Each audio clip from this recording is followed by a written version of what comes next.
the things that happen in the school, I'm like, Mhm. that didn't happen in our school. We went to school, we learned, and we left. Like, y'all are having life I don't know about moments. learning, but I learned. school's not for everyone.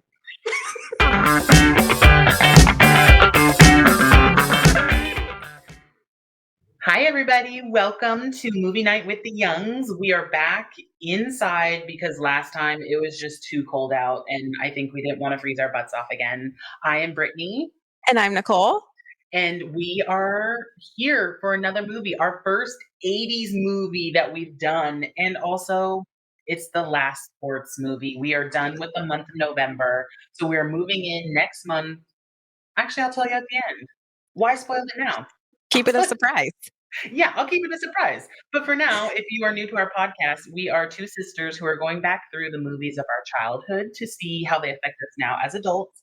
And we are going to figure out and really ask this time and not miss it like the last two episodes if these movies stand up or they're just nostalgic.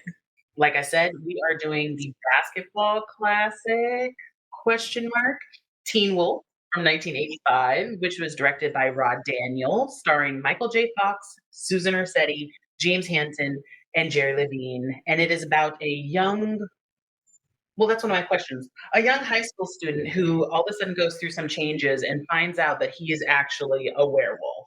And he has to deal with new werewolf fame in his little Nebraska town. So, I don't know. Let's jump into it. Sounds good to me. Hold on, guys. I got to itch my nose. Sorry. Pause. It's just, we're a family here. It was going to happen anyways. So, like I said, our movie starts in a small town in Nebraska. The opening shot is literally the most dramatic sports shot I've ever seen. It is a extremely dripping wet Michael J. Fox, slow motion, standing at the free throw line, getting ready to shoot free throws. And the music is very dramatic. It's slow motion, like I said, and he misses. And then he goes into like regular speed, and you find out that his team actually sucks. Yes. People are getting knocked over. The other team is just running them up and down the court. And I guess it's their big rivals, the Dragons. Specifically, I think he's their point guard, Mick. Yep. Is his name. He is the boyfriend of Michael J. Fox's character, Scott, his crush. And speaking of crush, they just crushed them in the game. But I'm more concerned, why are these boys so sweaty? Yeah, I agree. Like, they look like they've been playing for hours. And this is like, yeah, they just ran a marathon pretty much. Yeah, all of them are all sweaty, dripping with sweat. And like you said, they have that crazy, intense music, which actually reminds me of like the 80s horror movies. I don't know if you noticed that. Or it's like that intense, like dun dun dun, like nothing's actually really happening that's serious. Yeah. But the music seems like that. Yeah. I will say the music in this movie actually made me very excited. It got me pumped up. I didn't really think horror movie. I thought it was more like Chariots of Fire, like dun dun dun dun dun dun, but like what? 80s synth sound. No, it was 80s horror movies. Well, difference in what kind of genres we like. I was inspired. She thought someone was getting murdered. I guess in truth, they were getting murdered. The basketball team got killed. And basically after that, they go into, you guys, my mom pointed out that I say basically a lot, and now it's going to be in my head that I say it a lot. Oh, I don't even notice. Thank you. So we're going to continue on saying basically. But after they lose the game, the team goes into the locker rooms and shower off, have a conversation about how they suck. One guy says he can't carry the team anymore. And I'm like, my dude, you didn't score any points. Yeah. I don't know who you think you're carrying. But I thought it was interesting. Did you ever take showers in high school in the gym? Did we even have showers in the high school? Well, I think it's a very 80s trope, I think, to have like actual showers in the gym and people actually using them like in the class. Yeah. We didn't actually even have time to take a shower. It was literally gym class is over. You better get to your next one. So most people just grabbed some deodorant, reapplied, and then we just went about our day. Well, For a bunch of sweaty teenagers going through puberty, that probably wasn't the best smell, but I thought it was Probably odd not. that they were actually showering. But one thing that stood out to me in this locker room scene is, again, there's a character in here, his name is Chubbs. He's a big guy. And Michael J. Fox walks in and tells him, like, Chubbs, I can smell that liverwurst you're hiding in your locker. Mhm. And Chubbs is kind of like, no, you can't smell it. So Scott goes over and takes out all this food. Yeah, he's got a lot in Okay. there. Yeah, but I'm just like, guys, this is the reason why our generation is dealing with body shaming and fat phobia, because we literally had characters like this growing up where this young boy is just living his life and they give him this stereotype of that he can't do anything without having food. There's even a later scene where he's like eating an apple during a During the basketball game. game. Mhm. Like, this is now the fifth movie we've done, and in every movie we've had case of some stereotyping of bigger bodies, of larger bodies, and it's really sad that, Mhm. us growing up, I don't know how you feel, but me being in a bigger body, like, that's who I had to look up to, Mhm. is these guys who are just eating all the time? And it's not very realistic. No. You're not eating 24/7 every part of the day in the locker room, on the basketball court, in class, like, that's just not realistic. No, and also he's an athlete. He is actually doing something physical, and he is being an athlete, which is already going against a fat stereotype. And then I was like, no, no, no, no, no, no. We can't have the fat guy be too non-stereotypical. He's got to eat. Yeah. Mhm. I'm fine with the name Chubbs. His last name could be Chabaruski. Which dad used to call us when we were little. Hey, I've also been yelled at that we are painting our parents in a bad light. So we won't. Mom and dad said that? No, just mom. Oh. Hey, like we said, it was different times. But it was, we're fine. We're fine. We were loved. His Don't name think could be- otherwise. yeah, his name could be Chapowski. And then they just put it to Chubbs. Who cares? But after these boys shower off, we have Scott. He walks out of the gym. He goes to talk to his coach about possibly quitting the team because he just doesn't want to be on a losing team anymore. And his coach comes back and tells him a story about a student who basically, like, his mom was injured. She couldn't work anymore. He needed to now support the family. And that's why he quit. Yeah. And then he's like, but Scott, I'm sure you have other problems. And Yeah. Scott's like, ooh, I just don't want to be on that team. Mhm. I'm sure we've all been there. Yeah. I mean, But I feel like the coach's advice has nothing to do with, like, what Scott is saying. Like, it's completely random, it's not relatable. this man should not be working with children. Yeah. The things that he tells Scott is Mhm. not appropriate for, I mean, yeah, you're 16, 17, which also I wanted to know, how are they seniors?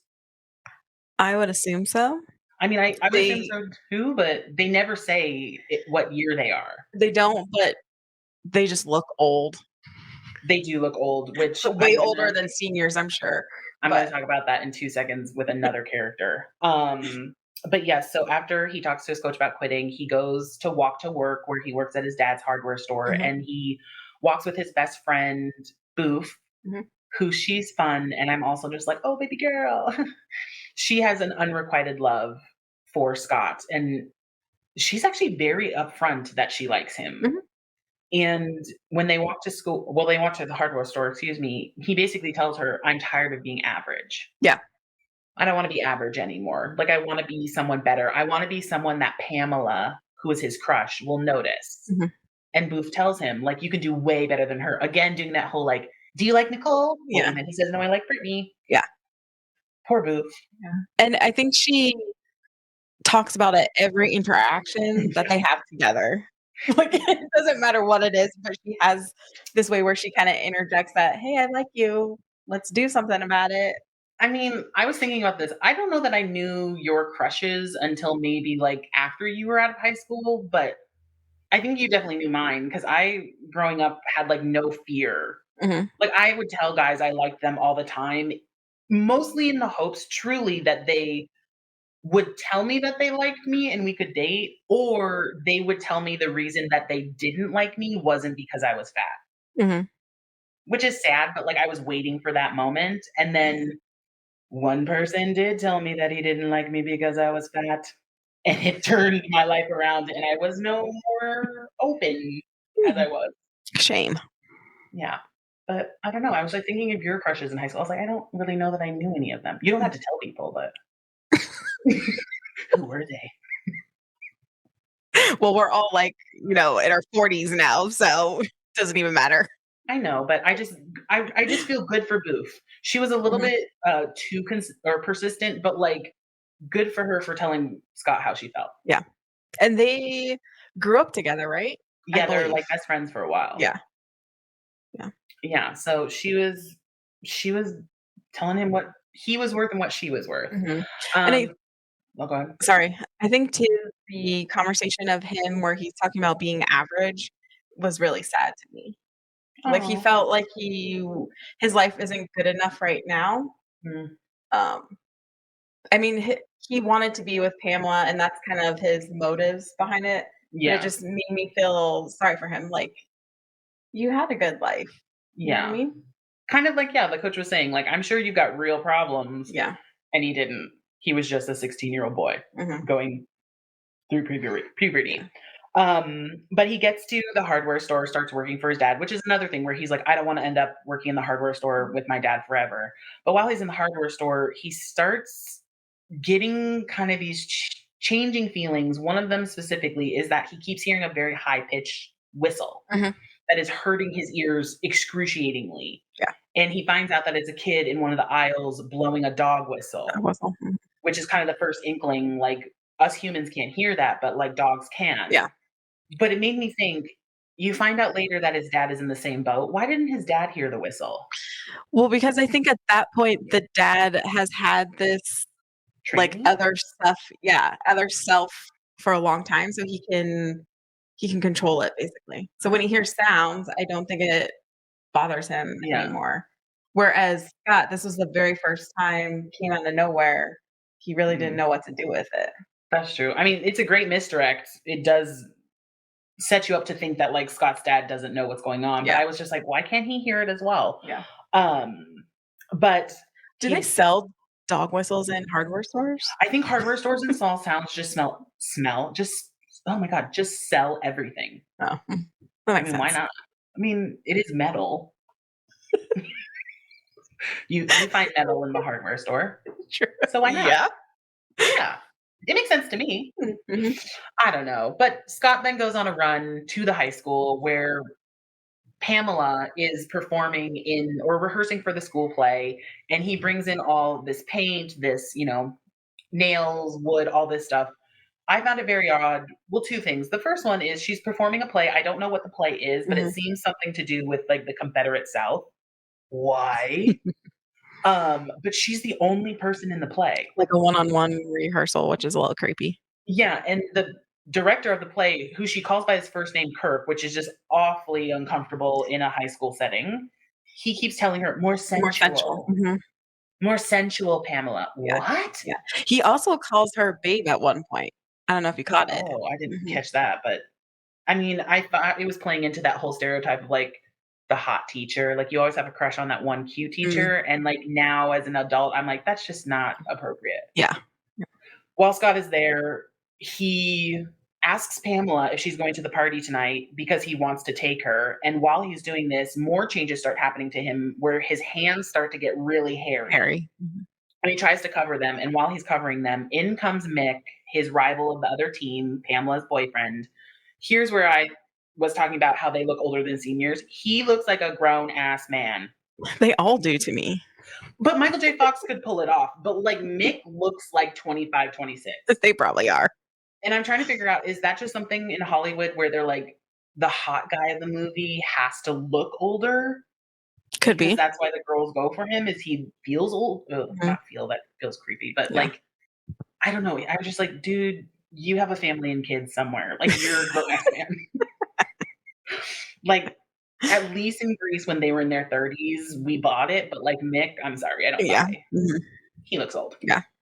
Um, after Well, she he says no to Scott Oh, about yeah, she does. yeah, She says no. She's gonna go to the party, but she's not gonna go with Scott. Mick's correct. taking her. Mhm. So Scott goes home and he starts to get ready for the party. But while he's getting ready for the party, his friend, quotes. I don't really think friend or is a good term for Scott and Styles because they barely hang out. Yeah. Like Styles seems to have his own thing going. He is like the cool kid of school who like isn't really popular, but everybody knows him and hangs out with him, but like he still gets put down by the jocks. Yeah. But he's like more of the like artsy type. Like he likes to be involved in the school by doing like not fundraisers, but like That wasn't a fundraiser. That was for his own personal gain. well, that's what I'm saying, not fundraisers. But no, what? Okay, we have a different reading on Styles. like similar. Like he's someone for the school that wants to get everyone involved to me. Outside of his and Scott's relationship, not their relationship. I think he wants to get everybody involved in partying and doing goofy stuff and slacking off. I don't think he cares about school at all. He just has to be there per law. Yeah. Could be. Styles. We should, Jerry Levine, come and tell us what you thought your motivation for Styles was, because we're very split. But I think they are friends. Okay, so they're out and they're hanging out all the time. They're friends. They might not be besties, but they're friends. Yeah. Styles and their friend Louis are trying to get a keg of beer for the party. Mm-hmm. He goes in, does a whole rigmarole, trying to get the guy to buy him, and the guy's like, "Show me your ID." So they convince Scott later to come out and go to the drugstore with a fake gun in his pocket and act like he's robbing the guy to give him a keg of beer, but then actually leave the money on the counter. Which I was just like, this is extreme for booze. Yeah. Yeah. Like, and he says yes, really, with no problem. Like, it doesn't take much convincing. But then he tells Louis that he's going to buy it. Well, he's going to try to buy it first. Yeah. But I'm just like, not only are you underage drinking, but you're also about to commit. I mean, fake robbery, but it's still a robbery. Yeah. You know, it's still assault. Even with your little toy squirt gun. Yeah, like that guy, you don't know. The guy was old. He could have had a heart attack. He died. Just for a keg of beer. But it did remind me of, we do not condone underage drinking here at Movie Night with the Youngs, but our little brother one time got into mom and dad's stash when he was younger, and I had to go and replace it so he didn't get in trouble because I was of age. And stupidly, when we showed up to the drugstore, he came up to my window to give me money. I walked into the store and the guy was like, "Who's that kid? Who are you buying for?" And he wouldn't sell to me. And I was like, "That was just my little brother." I don't even know this story. Oh, you don't know that story? No, this is the first time I've heard of this. He drank mom's Malibu rum when they were gone. And he was like, "Can you go replace it?" So I went to go replace it. But the day I drove into town was a super snowy day. So he followed me. Well, this is what I told the guy. He followed me and essentially, stupidly, instead of just letting me go in and buy it myself, he gave me the money like at the parking lot. And the guy saw us and he thought I was buying for like underage kids. And I mean, in reality, I was just so he didn't get in trouble. But my story was, oh, that's my little brother. Like, we just came from out by the nature center. The roads are really slick. He was just following me in, and he wouldn't sell to me. Good to him.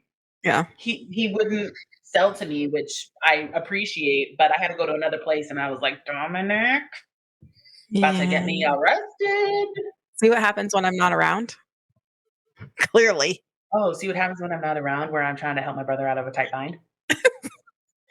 I take a bullet for him. Oh my gosh. You shouldn't have been in that situation in the first place. Yeah. You should have found a Styles to just get somebody to go in and do it. But lo and behold, when Scott goes into the grocery store to get it, he does try to get it nicely from the guy and he rejects him. And then another change happens to where he gets really angry and his voice drops and his eyes turn like a bright red in some amazing 1985 CGI. It's not the best. Which the red eyes I'm not a huge fan of. That doesn't really fit into the werewolf traditional stories. Their eyes don't turn red. I think it's just to show anger. Yeah. Like, I'm getting really angry like the Hulk. But it looks like an old school Superman movie. I mean, it is 1985. You're thinking 2022 CGI. This is 1985. Yeah. But the old man ends up getting in the keg. They get into the van, and Styles and Louis are like, "How'd you do it, man?" And he's just like, "You know what? I just asked him really nicely and he gave it to me. Mhm. And while he's doing this, he looks in the mirror and his ears start to get pointy. Pointy, yeah. So he's slowly turning, but then quickly turns back, which is also interesting. During this time, we get the first scene where Styles crawls on top of the van and goes surfing, which is really funny. Basically, put on a Hawaiian shirt, turn on some Hawaiian music, and get on top of your friend's car and see if you can stand the whole way driving. Yeah. Which I feel like is a iconic scene of this movie. It is, but it's very dangerous. He held it pretty long, though. He did. Then he falls and he's like, "Wipe out." Yeah. Which I thought was very funny. But they arrive at the party. This is a wild party. It's definitely not a high school party. Or high school parties in the 80s. I mean, think about all those John Hughes movies. They're like partying. Yeah. I've never been to a party like that. Mhm. Like, I went to a couple in high school, went to a few in college, and even there, I don't feel like it was crazy. Yeah. Well, when he gets out of the car, there's people all over the front lawn, like, spilling out of the house.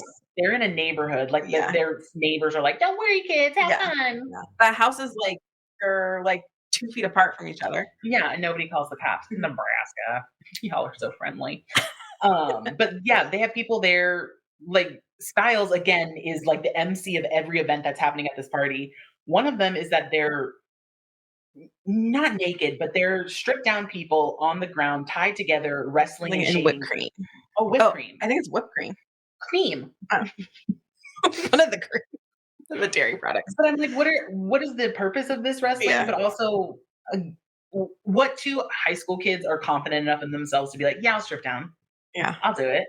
There's another couple that comes in dressed misgendered, like she's in guy's clothes, he's in girl's clothes, and they're supposed to go to some neighbor's house to ask for sugar, and they're like, "No." And they all draw names out of a hat. That's how they get partnered together. It's completely random. Which is another thing, which is a high school party trope in these movies. Like, every kid in high school is there. And I'm like, no. Yeah. High school parties aren't like that. It's like your 20 friends invite one person or two people, and that's it. It's not a whole thing. Yeah. There was never a party where it's like, "Oh, the youngs are having a party. Everybody's coming." Yeah. Brittany's having a party. She invited 10 people. That's it. Yeah. Sorry to knock that out. But they end up playing 7 Minutes in Heaven, which Styles grabs Booth's name and Scott's name. Which for me, I was like, yeah, this is about to be the start of their relationship. Yeah. They're gonna make out. But it wasn't originally Scott. No. It wasn't originally supposed to be him. No. Because Styles is a little matchmaker. Yeah. But they go into the closet, and again, she's very forward. Very forward. And they do start making out, and it gets a little rough. And again, she says, "Stop." Yeah. She hits him, which in this situation I'm going to allow because she's protecting herself. Yeah. But when they open the closet door and they walk out, you see a shot of Booth walking away. She has scratch marks on her back. He is scratched completely through her shirt. Like a wolf scratch. Yes, like an animal scratch. After that, he goes home. He's not really feeling well. He goes into the bathroom and just starts really changing. Here's where the CGI really comes into focus. It is terrible. It's evolved. We've come so far. We have. But I'm also just like, props for you guys for making it practical. Like, it's not computer CGI. It is literally them adding makeup and pieces of prosthetic to his face. But he looks... It's not completely awful. It's traumatizing. I mean, you know what's happening, so. He looks scary. He's a werewolf. But he looks scarier when he's transforming than when he's actually a wolf. Like, he looks... So there's one part in the transformation where he's got bright pink lipstick on. And I was like, why? It's like clearly like a hot pink lipstick. And I was like, I don't understand. Is it maybe because his lip skin fell off? Is that a thing in werewolf? No idea, but it's thick. Like, that doesn't really fit, but whatever. All I could think of during the time, besides he looks terrifying, is this is the biggest metaphor for puberty I've ever seen. Like, you are literally transforming into a different person. And it's smart. You know, like, we all went through changes, and instead of your body growing, his body your body does change, but like, his body literally changed. Yeah. And he becomes a werewolf that's like kind of hip. He's got his like long hair. like Yeah. shiny. Yeah, and like it's like actually got volume to it and like super coiffed. Like he comes out Yeah. not average. He's Yeah. definitely not average Yeah. anymore. But his dad the whole time is banging on the door, like, Scott, let me in there. And then finally he's like, all right, dad, you asked for it. And he opens up this door, and his dad's also transformed, but does not look as hip. He looks like You know what he looks like to me? the lumberjack from Rudolph the Red-Nosed Reindeer's claymation movie. Oh, yeah, that too. He's got like a big bushy white beard. It's like kinda round. Yeah. Mhm. And I like, was thinking, oh, no, Ewok. oh, he does A look like an little Ewok. Ewok. He does look like an He Ewok. does. Papa don't look that great as a No. werewolf. Mm-mm. Like he looks very sweet. Scott looks okay. Yeah. Well, maybe he looked like that when he first changed a long time ago. Could be. Could be. Touche. He could have looked younger. It would have been interesting to see a younger picture of Papa as a werewolf. You Yeah. know, but obviously Scott is very upset. You know, how am I going to deal with this? What the heck is going on? The next morning, he goes to school, and his dad just basically tells him, like, it does skip a generation. It didn't skip you. I'm sorry. But, like, you have something now that could give you great power when you want Yeah. it to. Mhm. And Scott, of course, is like, you just ruined my life because I'm 16 and this is terrible. I'm just Mhm. going to get my milk and go to school. So he goes to school again, goes through another just ho hum day, but he can't focus. Mm. He's constantly changing in classes, not full change, just like his nails change, his heart rate goes up, his hearing goes up. He just can't make it through the day. Well, and all the teachers randomly are saying the word wolf during the day. Are they though, or is that his imagination? I don't know, but Is that movie magic, or is that really happening?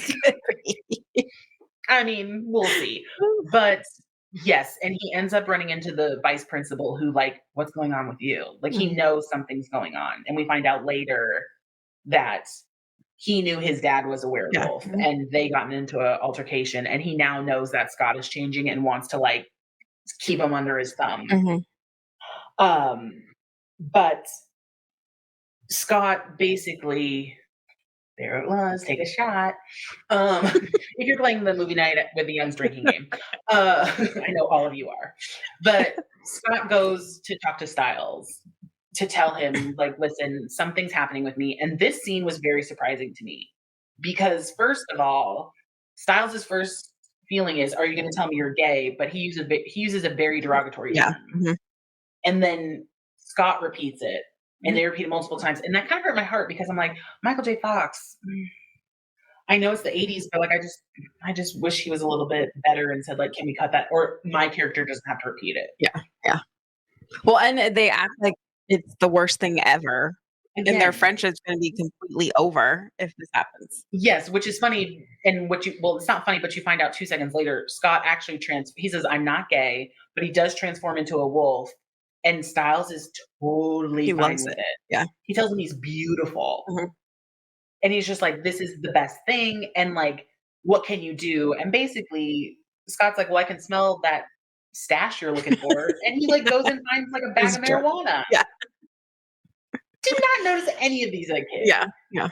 Mhm. But I'm also just like, again, which I think feeds into my real assumption of Styles. He don't care about nothing. He's just here to party. I think in that scene, he definitely is after the money. Like, what can we do with this wolf character? How can Yes. we monetize this? Now Yeah. he starts thinking, how can we capitalize on this? And he thinks about that going into the next basketball game, which I think is so sweet that him and Booth still show up to support Scott. Yeah. Nobody else is there. It's just their little core group in the stands. Like, Yeah, there's and, only like 5 of them. and like 3 other people. But Yeah. at the basketball game, of course, their team is terrible, and Scott freaks out and transforms. And this is what gets me too. Nobody freaks out that he's a wolf now. They stop for a second and then they start cheering. Yeah. But also too, we missed that Pamela's at this game randomly. She all of a sudden shows up to this game. Oh, that's true. Mhm. That is true. She is there. Mhm. She is there. But Scott transforms and starts playing great ball. Mhm. And everyone's like, woo! And this starts a huge montage of Scott becoming popular. Mhm. Like everybody wants to be his friend.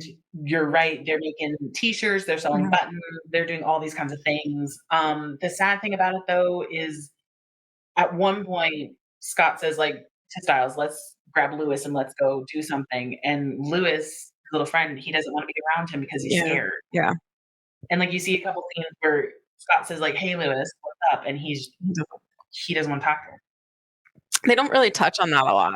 No, but the moment that they did, I was like, "Oh, Yeah. like when you lose a friend, it's sad, and Mhm. especially when you lose a friend to something that maybe scares you Mhm. or you don't agree with, that's very hard." Yeah.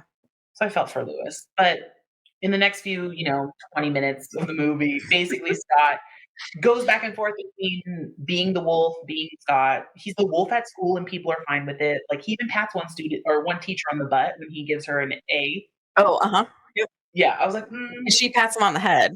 Good yeah, doggy. like, "Good dog, you got an A." And then he's like, "Good teacher, here's your booty." But at one point, creepy director Kirk of the play gives Scott a part, Mhm. but he can only do it as the wolf. And Pamela then starts really getting into him. Mhm. So much so that she seduces him in the costume room. Mhm.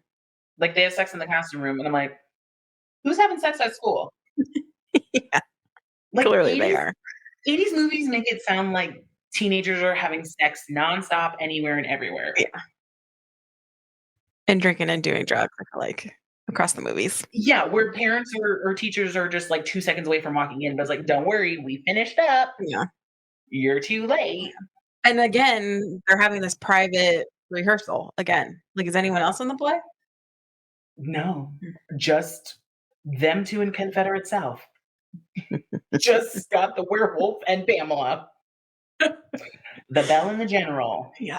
That's probably the name of the play. Mhm. Um, but afterwards, Scott believes that him and Pamela are together, and they go bowling, and Mick shows up again.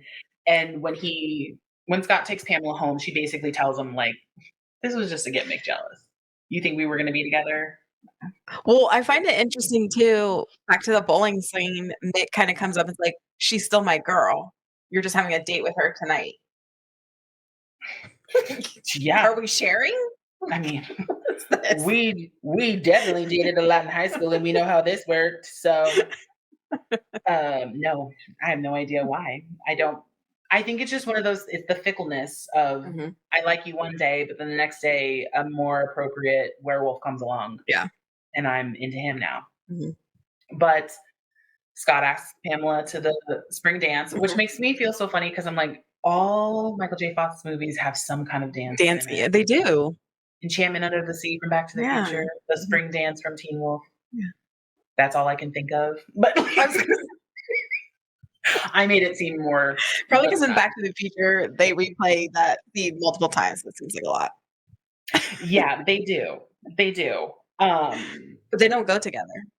They don't go together, but after this scene, Styles takes Scott out in his new van that literally says the Werewolf Mobile on it, Mhm. and they go surfing. But this time, Scott does it on the top as a werewolf, Mhm. and he really gets into it. He's playing air guitar, he's doing handstands, Handstands.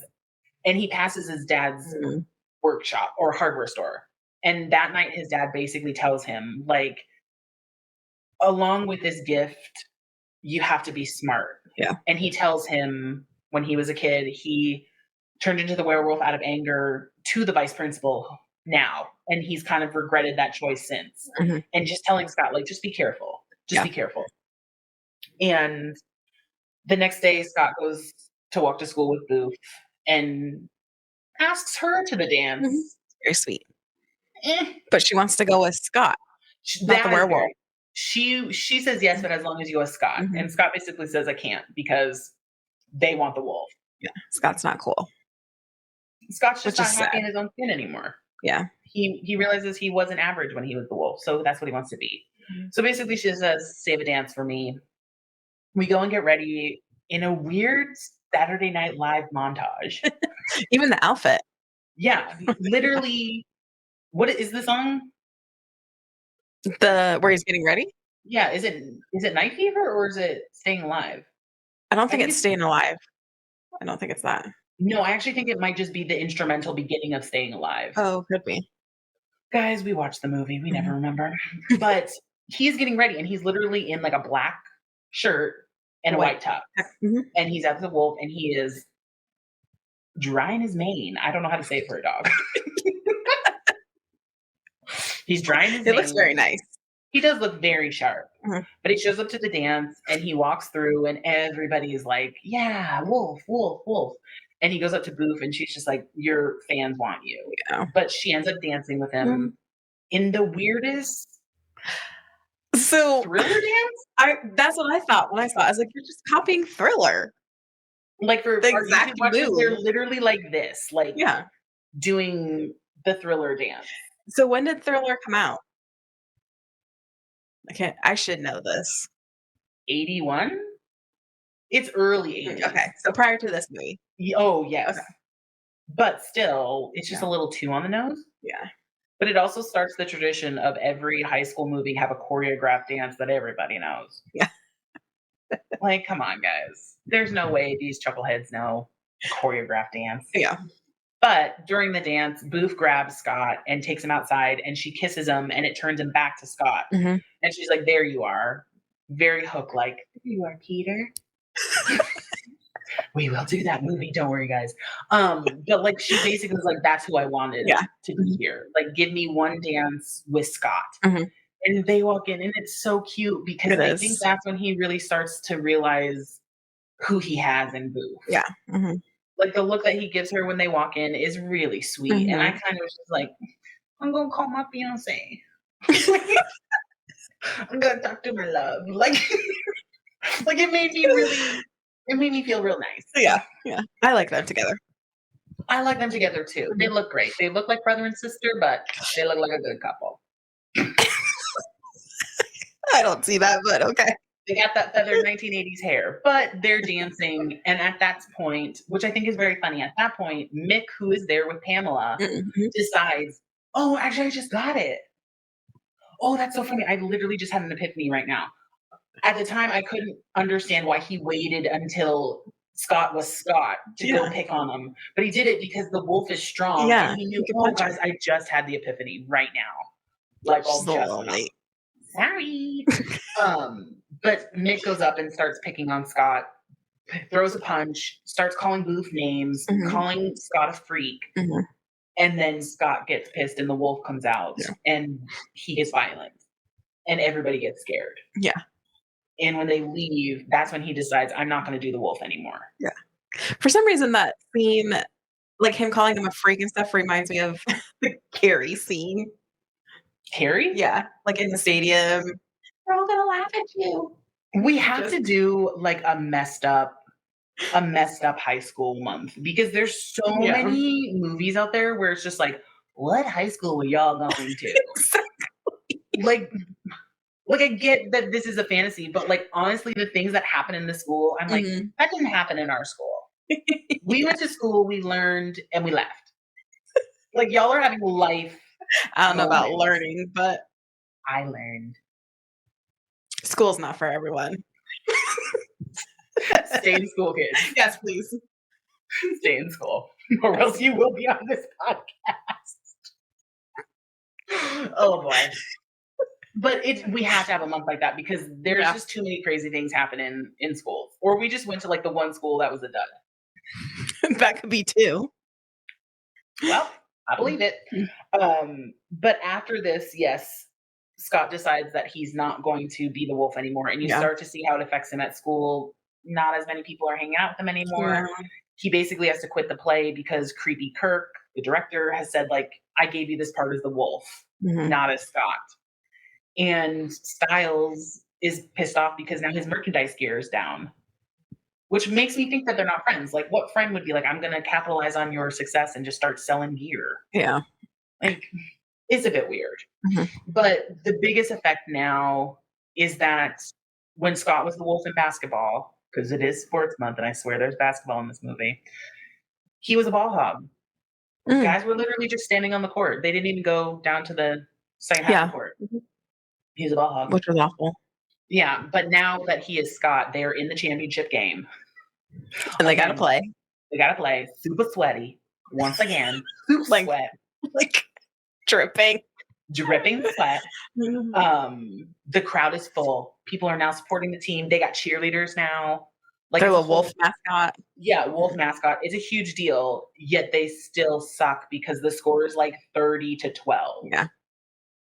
And Scott basically is like, you know what, I'm gonna get these guys to rally. And they do. And they actually play. And this is where the music comes in because that song, I don't know what song it is that they're playing. It's not even an exciting song, but the song that's playing during this montage of them scoring points is so inspirational. It's like, and on tonight, and on tonight. You know what this song reminds me of? Labyrinth? Oh no. I was gonna say Mannequin. Oh, such a good movie. Labyrinth. Oh, because I was saying like David Bowie. Oh, yeah. 80s movies to me just have such good music. It doesn't matter what the theme or genre is. The music is great in 80s movies. It is, but I feel like it never matches the scene. It doesn't need to. Because that was the whole point. I think the 80s literally put music into their movies so that the music would sell. Like, I think it was like the point of like theme songs. Like, think about freaking Top Gun. Like all these movies that came out where the themes, Chariots of Fire, the theme songs surpassed the success of the movie. Yeah. Flashdance, same. True. You know. But yeah, so they're going through and they're working as a team. They're winning. People who have never scored, like Chubbs, he's finally scoring. They're closing the gap pretty quickly. Yeah. But here we are. We have Mick, who's just basically football tackling these guys. Yeah. Like literally clotheslining and football tackling, and the refs are just like, one foul. He should have been kicked out of the game. Yeah. But he does foul once where Scott gets up and starts laughing. He's like, what are you laughing at, freak? And he's like, that was 5 fouls. One more, you're out. Yeah. And Mick's just like, oh, dang. But we do get to a point where the score is tied. Like in all sports movies. Score is tied. I think they have like 2 seconds left. And Mick fouls him again. Scott again. And Scott gets 2 free throws. And this is what cracks me up. In no basketball game or universe would the referees allow Mick to stand directly underneath the basket at the baseline and watch Scott do free throws. It's not part of the game. Yeah. It's part of this game. Yeah, it's an intimidation that doesn't work because Scott makes the first one. And so now they're tied. And then he makes the second one and they win and the music completely changes. It was to then go huge since like that sounded creepy, but it was more like high spirited and like you get this shot of Mick looking just so depressed that they lost, but then switch over to a shot of Scott and just everybody rushing. He loves him now. Yeah, like we won. Yeah, we're state champions, and you're who you are, but you're not average. You know. And during this time, Booth comes down the bleachers, thinking, "We're gonna kiss, and it's gonna be amazing." And then she sees Pamela in front of her walking to Scott, and Scott walks right past Pamela. Hey. And goes to Booth, and then they kiss. Yeah. And everybody just has a good time. And it's a good ending to It is a good ending. Be yourself. And like we said, basketball was in there. But I want to know, Nicole, have you heard the urban legend about this scene? I have not. Ooh, it's pervy. So in the ending shot, when they pull away to start the end credits, you see more and more people coming down the bleachers to celebrate on the field, or not on the field, on the court, and the credits run by. There's a rumor that the guy who was standing directly behind Booth, Scott, and his dad when they're cheering has his business hanging out of his pants. Really? And for the longest time, everybody's trying to spot it. Everyone's trying to spot it. And I remembered it this time, and I was like, okay, I'm going to be creepy and try to spot it. I can confirm his zipper is unzipped, but nothing is hanging out. And the guy realizes quite quick. He's like clapping, and then he goes down, and then he's, oh no, and he zips his pants back up. Interesting. But I remember like any show talking about this movie, they're like, "Hey, good. Have you seen the guy with his like?" Oh, I've never heard that. Yeah, there's a couple movie myths out there, but that was it. That's Teen Wolf, guys. Yeah. So, Nicole, you remembered? I remember the night. I remember. We will not be buying the soundtrack from this movie. I like that song. I don't know what it's called, but I liked it. It got me pumped. But Nicole, Teen Wolf, does it stand up or is it just nostalgic? I feel like this one is a little hard for me. Okay, but what are you leaning more towards? No, maybe I'm gonna say it still holds up. Yeah. Yeah. I think so too. I think Yeah. it's a great metaphor for puberty. And I think anybody who watches it makes a lot of sense.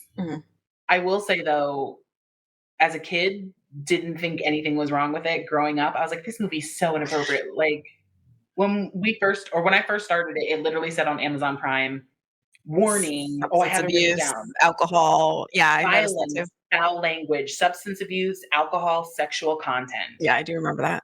And And how old were we when we watched this movie? Well, probably like second grade.